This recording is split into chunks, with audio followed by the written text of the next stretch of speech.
तो साहब ज़ाहिर है आपका इसरार है कि आईएमएफ प्रोग्राम के बगैर डिफ़ॉल्ट का ख़तरा है।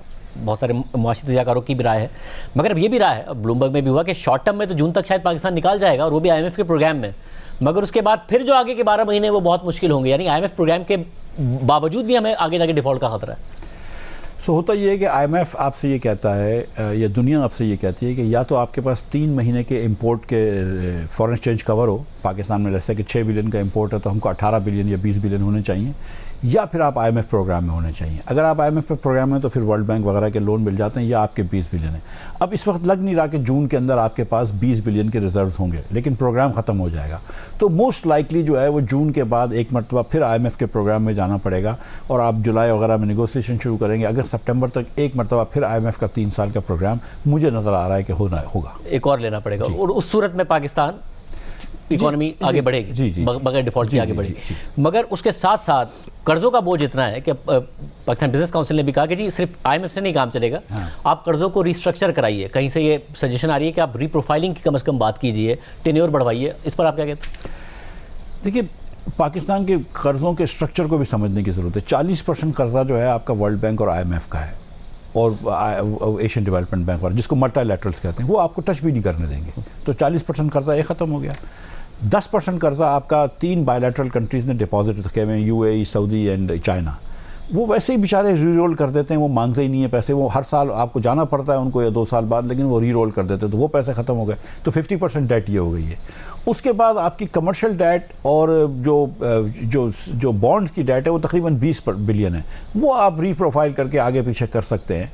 लेकिन बाकी जो 30 बिलियन की डेट है वो पेरिस क्लब की डेट है और सीपैक के लोन्स की डेट है। उसके लिए बहुत ज़्यादा आसान है मेरे ख्याल से, क्योंकि अगर आप मिसाल के तौर पे अगर आप चीन की 20 बिलियन की डेट को आप कहते हैं कि रीस्केड्यूल करो या आप उसको रीप्रोफाइल करो या जो भी आप वर्ड कहते हैं, तो आपको उन कंपनीज को पैसे अभी नहीं देंगे जिनको आप देने चाहिए थे। वो चाइना की कंपनियां जो कि दुनिया में काम करती हैं, उनकी बैलेंस शीट्स ख़राब हो जाएंगी क्योंकि हमने पैसे नहीं दिए।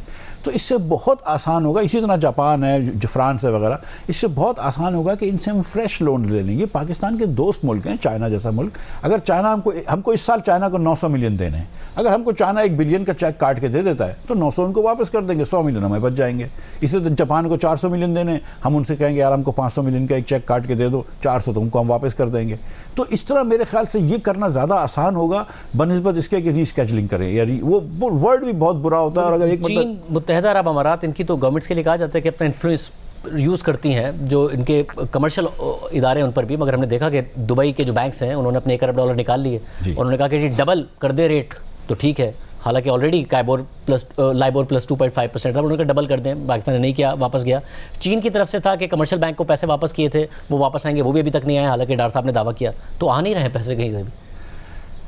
देखिए, मैं जो बात कर रहा था कि चीन से आप 1 बिलियन का लोन ले सकते हैं। अब इस वक्त जो है ना वो एक खुदा न खास्ता एक गेम वो हो गई है कि क्योंकि पाकिस्तान का डिफ़ॉल्ट रिस्क बड़ा बढ़ गया है, तो लोग समझ रहे हैं कि यार ये कर क्या रहे हैं। पाकिस्तान खुद इनको लग रहा है कि तज़ब्ज़ुब का शिकार है कि पाकिस्तान को क्या पता है वो क्या चाहता है। जब दुनिया को ये लगेगा कि Pakistan is absolutely sure we want to avoid default, और ये कहना काफ़ी नहीं है कि हम आईएमएफ का प्रोग्राम करें, हम करने वाले बने। जब ये हम करने वाले बन जाएंगे तो उसके बाद ऑटोमेटिकली आप जब आईएमएफ से साइन कर लेंगे तो फिर आप चीन को जाके कहेंगे कि यार इस साल हम 900 मिलियन आपको नहीं वापस कर सकते, हमारी पोजीशन नहीं है, आप 1 साल के लिए हमको 1 या 2 बिलियन दे दीजिए।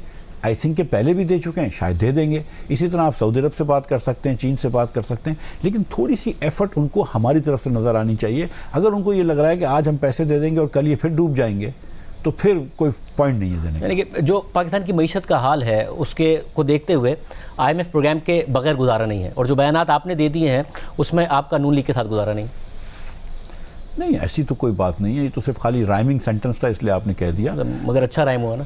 राइम तो बड़ा अच्छा हुआ। तो आपको लग रहा है कि है भी ठीक? देखिए, मैं है नहीं आपका नून लीग के साथ। शादिर भाई, मैं आप जानते हैं कि जद्दी पुश्ती सियासतदान नहीं हूँ, ठीक है। मैं सियासत में हूँ इस वक्त, बिल्कुल सियासत में हूँ, लेकिन मेरे लिए मैंने नून उस वक्त ज्वाइन करी थी तो कोई वो नहीं था, मतलब मैं तो कराची से ताल्लुक़ था, नून की कराची में कोई इतनी वो लेगेसी है वो भी नहीं थी। लेकिन I think they are a good party and they are a very good party. I think कि आज भी शहबाज शरीफ ने इस मुल्क को डिफ़ॉल्ट से बचाया है। जो मैंने काम किया था वो शहबाज शरीफ की इजाज़त से ही काम किया था। तो मैं नून में हूँ, अगर नून हटा देगी तो मैं घर पर जाके बैठ जाऊँगा, लेकिन नून ने तो हटा दिया आपको, तो फिर मैं कोई बहुत अच्छे तरीके से भी नहीं हटाया।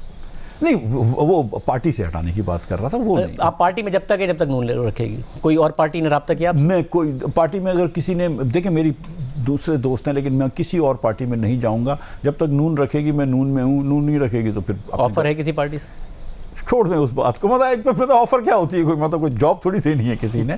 लेकिन जाहिर है कि दोस्त कुछ कहते हैं कि या कर लो वो कर लो, लेकिन मैं आपको सच बता रहा हूँ, बिल्कुल मैं, आपको पता है कि मैंने 10-12-15 साल जो सियासत करी है, I really enjoyed working with Noon. बहुत सारे नून के जो लीडरान हैं वो मेरे भाइयों की तरह हैं, शाहिद अब्बासी ख़ास तौर पर, और दीगर हैं, एहसन इकबाल साहब, मतलब मरियम है, मुसद्दिक है, ख्वाजा आसिफ हैं, परवेज़ रशीद है, ये सब मेरे भाई हैं।